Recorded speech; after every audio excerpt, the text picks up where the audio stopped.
कुछ सियासी डेवलपमेंट्स हैं उनके ऊपर बात करते हैं। खासतौर पे पाकिस्तान तहरीक इंसाफ और तहरीक तहफ़्फ़ुज़ आने पाकिस्तान का दौरा लाहौर जारी है। महमूद अचकज़ई कुछ देर की खामोशी के बाद एक बार फिर मंजर आम पे आए हैं और आके उन्होंने कुछ खिताबात करने शुरू किए हैं और पीटीआई के कारकुनों को वो बार बार एक ख़ास चीज़ से वॉर्न करते आ रहे हैं। वो क्या है उसके ऊपर बात करते हैं। फिर इसी दौरान सुहेल अफरीदी ने मुस्ताफ़ी होने की पेशकश की है। आज उन्होंने ऐलान किया कि मैं इस सूरत में मुस्ताफ़ी हो सकता हूँ अगर कोई ये करके दिखा दे तो। और अक़वाम मुत्तहिदा की जानिब से एक और नोटिस लिया गया। पाकिस्तान में ये जो कैदियों की सूरत हाल है इसके हवाले से एक प्रेस रिलीज़ जारी हुई, लेकिन बाद में कुछ ही देर के बाद उस प्रेस रिलीज़ के साथ क्या हुआ अभी मैंने चेक किया, वो भी आपको बताता हूँ। और फिर पाकिस्तान का एक ऐसा सितारा जो दुनिया भर में जगमगाएगा उसके ऊपर भी बात करेंगे। लेकिन पहले ज़रा सियासी सूरत हाल के ऊपर बात कर लेते हैं। पाकिस्तान तहरीक इंसाफ और तहरीक तहफ़्फ़ुज़ आने पाकिस्तान का मुश्तरका दौरा लाहौर जारी है। एक दो रोज़ से ये सारी एक्टिविटीज़ लाहौर में हो रही हैं और इसकी ख़ास बात यह है कि महमूद अचकज़ई कुछ दिनों की खामोशी के बाद एक बार फिर से वापस आए हैं मंजर आम पे और उन्होंने उसी अंदाज से फिर इमरान खान की बातें करना शुरू कर दिया। इमरान खान का नाम लेके उनकी रिहाई के बारे में या जो स्ट्रगल है पीटीआई की उसके बारे में उन्होंने फिर से वो सारी कोशिश शुरू कर दिया जो वो पहले कर रहे थे। कुछ देर का गैप ज़रूर आया क्योंकि कुछ इख्तलाफात इस कदर बढ़ गए थे कि उन्हें खामोश रहना पड़ा। फिर सुहेल अफरीदी की मुलाकात हुई, उसमें कुछ चीज़ें सेटल डाउन की गई और उसके बाद अब उनका दौरा लाहौर जारी है। इस दौरे के दौरान वो बार बार वॉर्न करते आ रहे हैं पीटीआई के लोगों को कि ऐसी पॉलिसीज़ बन रही हैं जिसमें माइनस इमरान खान चंद दिनों या महीनों के लिए नहीं बल्कि तवील मुद्दती पॉलिसियां ऐसी बनाई जा रही हैं जिनमें इमरान खान को माइनस रखा जाए। अब वो ये चीज़ बार बार पीटीआई के कारकुनान को उनकी लीडरशिप को बावर कराना चाहते हैं या बताना चाहते हैं, लेकिन यहाँ पर भी उनके लिए दो चैलेंजेस हैं। पहला चैलेंज तो ऑब्वियसली जो इमरान खान के सियासी मुखालिफिन हैं उनके हवाले से है कि उन्हें किस तरह से कायल किया जाए कि माइनस इमरान खान वर्क नहीं करेगा। इमरान खान को सिस्टम में लाना या इस पूरे प्रोसेस का हिस्सा बनाना ज़रूरी है, उसके लिए वो अपने तौर पे जो हो सकता है कोशिश कर रहे हैं। लेकिन ये तो है ना बाहर के जो पीटीआई के बाहर के लोग हैं या पीटीआई के सियासी मुखालिफिन हैं उनके हवाले से। लेकिन जो सबसे बड़ा इशू है वो ये कि पीटीआई के अंदर भी उनको इतनी ज़्यादा रेजिस्टेंस का सामना करना पड़ रहा है। बाज़ औक़ात इतने ग्रुप्स बन चुके हैं कि समटाइम्स महमूद अचकज़ई को भी नहीं समझ आ रही कि इनको सबको ऑर्गेनाइज कैसे किया जाए। वो बार बार इस चीज़ का इजहार कर रहे हैं कि हर किसी ने 1.5 इंच की मस्जिद बनाई हुई है, कोई यहाँ पे लगा है, कोई यहाँ पे लगा है, कोई केपी में अलग नारे मार रहा है, कोई इधर। तो सेंट्रलाइज्ड सिचुएशन नहीं है, यानी सारे के सारे एक ही ग्रेविटी के साथ आगे बढ़े, ऐसा थोड़ा सा उनको मुश्किल लग रहा है, चैलेंज है उनके लिए। तो वो ये बार बार कारकुनान को बता रहे हैं और बल्कि सुहेल अफरीदी से जो मुलाकातें हुई हैं उसमें भी यही तय किया गया है कि जो भी फैसला हो, जो भी चीज़ें तय हों, वो एक ही जगह से उसको ऑपरेट किया जाए बजाय इसके कि हर कोई अपने अलग अलग फैसले करे। अब इस सिलसिले में जो सबसे अहम डिसीजन पीटीआई को या तहरीक तहफ़्फ़ुज़ आने पाकिस्तान को करना है वो पंजाब में कुछ ऑर्गेनाइजेशनल स्ट्रक्चर करने हैं। अगर मैं आपको बोलूं कि पंजाब में पीटीआई की लीडरशिप के बारे में जल्दी से बताएं, क्विक सोचें कि कौन सा लीडर है पंजाब में एकदम से, तो आपके माइंड में किसका नाम आएगा? बहुत मुश्किल है कि आप किसी का नाम ले पाएँ क्योंकि हमाद अज़हर वो नहीं है, आलिया हमज़ा वो भी नहीं है। और किसका नाम आप लेंगे जो पीटीआई पंजाब को रिप्रेजेंट करता हो? वो जो प्रेसिडेंट हैं उनके, मुझे भी उनका देखें, इतना ये सीन से आउट हो गए परवेज़ इलाही साहब, मुझे उनका नाम भी ज़रा भूल रहा है कि परवेज़ इलाही साहब प्रेसिडेंट हैं। तो वो पंजाब में पीटीआई का एक बड़ा नाम है, लेकिन उनकी जो प्रेजेंस है या उनकी जो एक्टिविटीज़ हैं वो एक ख़ास एनवायरनमेंट की वजह से या सर्कमस्टांसिस की वजह से वो उस तरह से पार्टिसिपेट नहीं कर पा रहे। और किसका नाम आप सोचेंगे? ज़रा कमेंट्स में लिखिए किसका नाम। तो बहुत कम लोग रह गए, बाकी सारी तो लीडरशिप जेलों में है इस टाइम। कोई बड़ा नाम उस तरह से नहीं है। अवैस यूनुस है, वो फर्स्ट ईयर की लीडरशिप में नहीं आते। इंजीनियर यासिर गिलानी है, वो कोई अगर मैं काउंट करने बैठूं तो पता नहीं कोई गालबन 17वीं दफ़ा या 18वीं दफ़ा वो गिरफ्तार हुए हैं और एट द मोमेंट भी वो अंडर अरेस्ट है। तो कौन है पंजाब में जो पीटीआई को लीड कर सकता है? क्योंकि ये सोच तो पीटीआई में पाई जा रही है कि हमें अगर रेजिस्टेंस का मोड रखना है तो खाली सिर्फ खैबर पख्तूनख्वा के पार्टिसिपेट करने से कुछ नहीं होगा। पंजाब पार्टिसिपेट करना चाहता है लेकिन उसको लीड कौन करेगा, ये एक गैप वहाँ पर मौजूद है।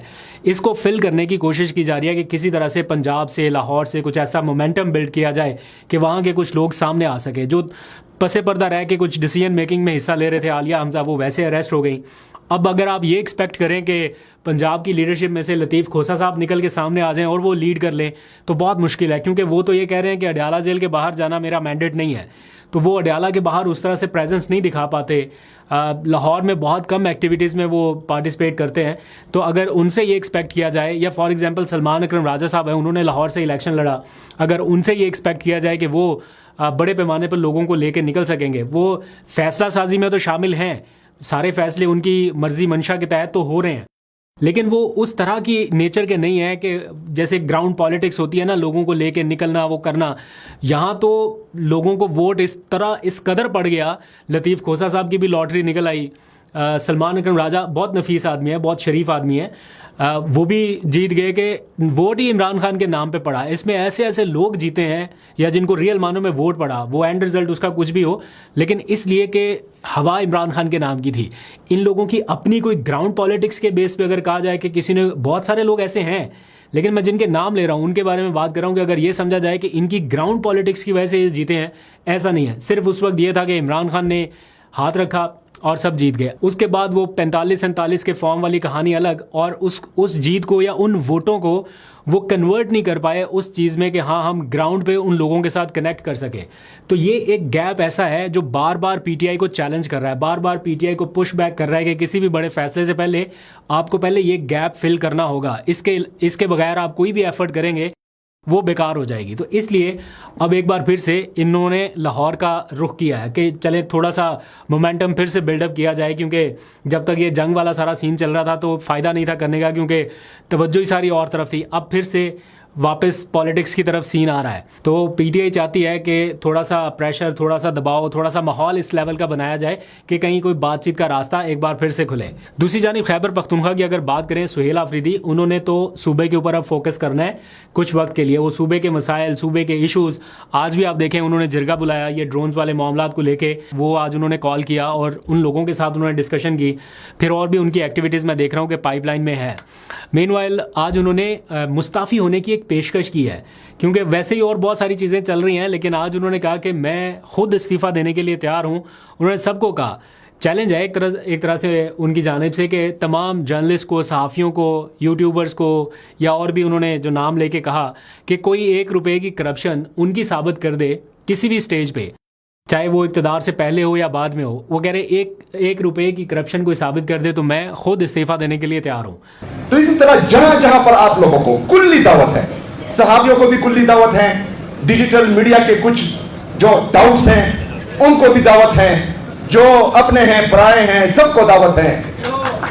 लाओ सबूत, एक्शन में लूंगा इंशाअल्लाह ताला, और जिस दिन मेरी 1 रुपए की करप्शन भी आप लोग साबित कर पाए उसी दिन मैं इस्तीफा दे दूंगा इंशाअल्लाह ताला।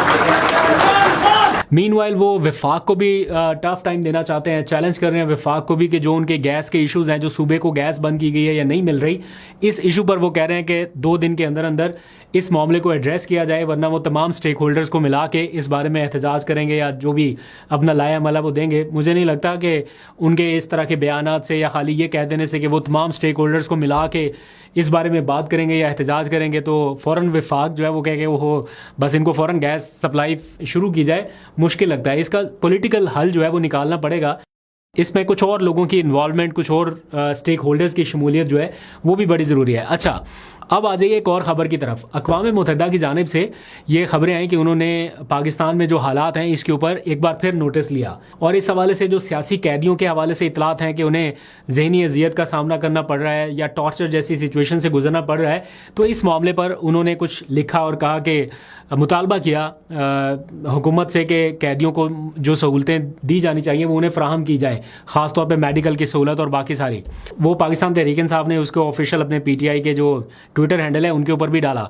तो मैंने सोचा कि इसको पढ़ के देखते हैं कि इसमें मज़ीद क्या लिखा हुआ है। तो जो लिंक दिया गया था, अटैच किया गया था साथ में, तो मैंने जब उसके ऊपर क्लिक किया तो आगे से पता चला कि वो लिंक काम नहीं कर रहा या वहाँ से स्टोरी जो है वो हटा दी गई है। अब एग्जैक्टली नहीं मुझे पता कि उसकी डिटेल में फ़र्दर और क्या लिखा गया था। बहरहाल मैंने उनकी वेबसाइट पर जाके भी उसको, उस आर्टिकल को ढूंढने की कोशिश की तो मुझे फौरी तौर पर नज़र नहीं आया। शायद बाद में अपलोड हो जाए या कोई उसमें थोड़ा बहुत चेंज हो तो मैं चेक करके दोबारा से फिर इसके ऊपर अपलोड कर दूंगा व्लॉग। लेकिन ये एक अपडेट थी जो अक़वाम मुत्तहिदा की जानिब से आई। अच्छा, इसी से मिलती जुलती एक और ख़बर जो मैंने स्टार्ट में आपको कहा ना कि पाकिस्तान का एक सितारा जो दुनिया भर में जगमगाएगा, ये बड़ी एक इंटरेस्टिंग स्टोरी है आपके जानने के लिए। आपने नाम सुना होगा साबिक चेयरमैन नादरा तारिक मलिक साहब का। वो पेशे के एतबार से तो साबिक चेयरमैन नादरा रहे, इसके अलावा और बहुत सारे ओहदों पर रहे। आजकल वो वर्ल्ड बैंक के साथ मुशीर के तौर पे काम कर रहे हैं। तो बहुत ही पढ़े लिखे, काबिल और अपने शोबे में जिसे माहिर समझा जाता है ना, वो वैसे हैं। उन्होंने चेयरमैन नादरा होते हुए ना सिर्फ पाकिस्तान बल्कि और मुल्कों को भी मुआवनत फ्राहम की जिन मुल्कों ने पाकिस्तान से मदद लेके अपने सिस्टम्स डेवलप किए, तो बड़ा उनका नाम रहा। फिर जब शहबाज शरीफ साहब की हुकूमत आई तो उसके कुछ ही देर के बाद उन्होंने अपने ओहदे से रिज़ाइन कर दिया। उस रिज़ाइन में उन्होंने बहुत बहुत डीप जाके कुछ चीज़ें लिखी थी, मैं उसको रिपीट नहीं करता यहाँ पे, लेकिन उन्होंने कुछ तहफ़्फ़ुज़ात का इजहार किया था कि मेरे जाने के बाद ऐसा ना हो कहीं कि ये हो जाए, और फिर वही हुआ। खैर, उसके ऊपर फिर कभी बात करेंगे। तो उनके हवाले से आज खबर आई कि उन्हें दुनिया के 25 टॉप माहिरीन में शामिल किया गया है। दुनिया भर के जितने भी ऐसे लोग हैं जो अपने अपने शोबे में माहिर तस्वुर किए जाते हैं कि कोई मुकाबला नहीं है उनका कहीं और किसी और जगह से, तो उस स्लॉट में उनको शामिल किया गया। तो पाकिस्तान के लिए ये एक बड़ा एजाज़ है। अब उन्हें सारे कह रहे हैं पाकिस्तानी नयाद, शायद वो किसी और मुल्क में इस टाइम मौजूद हैं। तो ऑब्वियसली चूँकि वर्ल्ड बैंक के साथ काम कर रहे हैं तो सारे उनको इस तरह ऑनरशिप दे रहे हैं कि पाकिस्तानी नयाद। जब वो पाकिस्तान में थे तो क्या हुआ, उन्हें रिज़ाइन करना पड़ा। अच्छा, ये सिर्फ एक बंदे की स्टोरी नहीं है। अब इसी के साथ साथ आप देखें सानिया निश्तर साहिबा का नाम, मैंने उनको काम करते हुए देखा। मैंने उनके ऑफिसेज़ में जाके, मैं उस टाइम मुझे बड़ा शौक़ होता था वो जो काम कर रही हैं मैं उनको ज़रा रिपोर्ट कर सकूं, उनके ऊपर मैं अपने व्लॉग्स भी करता रहा हूं। तो मैंने उनको ऑफिस में जाके देखा कि वो काम किस तरह से करती हैं। मैंने इतनी दयानतदारी के साथ, इतनी डेडिकेशन के साथ, इतनी मेहनत के साथ काम करते हुए बहुत कम लोगों को देखा है। ऑल्दो कि शायद मुझे इतना एक्सपीरियंस नहीं है कि मैं किसी और लोगों को भी देख पाता कि वो कैसे काम करते हैं, लेकिन चूँकि आना जाना रहता था सरकारी दफातर में, तो जितनी डेडिकेशन के साथ, एक होता है ना मेहनत, लगन, दयानतदारी, ईमानदारी, ये सारे एलिमेंट्स को मिला लिया जाए ना तो एक जो लफ्ज़ बनता है डेडिकेशन, वो उस तरह से उन्होंने काम किया। और यही वजह है कि जैसे ही वो पाकिस्तान की उन्होंने वो छोड़ा, ये जो एहसास प्रोग्राम था या इसकी सारी ऑनरशिप छोड़ी, तो बड़े बड़े आलमी इदारे उनके पीछे पड़ गए कि आप हमारे साथ काम करें, आप हमारे साथ काम करें, आप हमारे साथ आ जाएं। यही तारिक मलिक साहब के साथ हुआ। नादरा छोड़ा तो दुनिया के बड़े बड़े इदारों ने, वर्ल्ड बैंक जैसे इदारे ने उन्हें अपना मुशीर बना लिया। सानिया निश्तर ने छोड़ा तो उन्हें दुनिया के बड़े बड़े इदारे अपने पास ले गए कि आप हमारे साथ काम करें।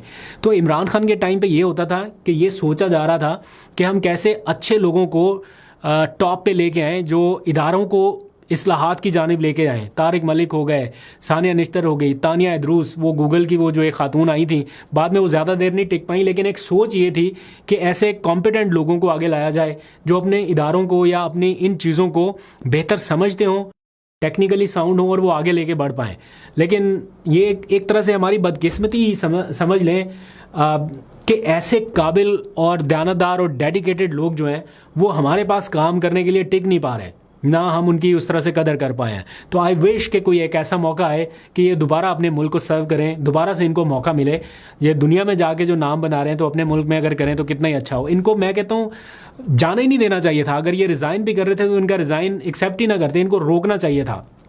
बट समहाउ वो स्लॉट किसी और के पास जाना मकसूद थी, चली गई, तो ये लोग भी चले गए। तो ये ऐसे ऐसे काबिल लोग हैं पाकिस्तान में। अभी तक के लिए इतना, अपना बहुत सा ख्याल रखिए। अल्लाह हाफिज़।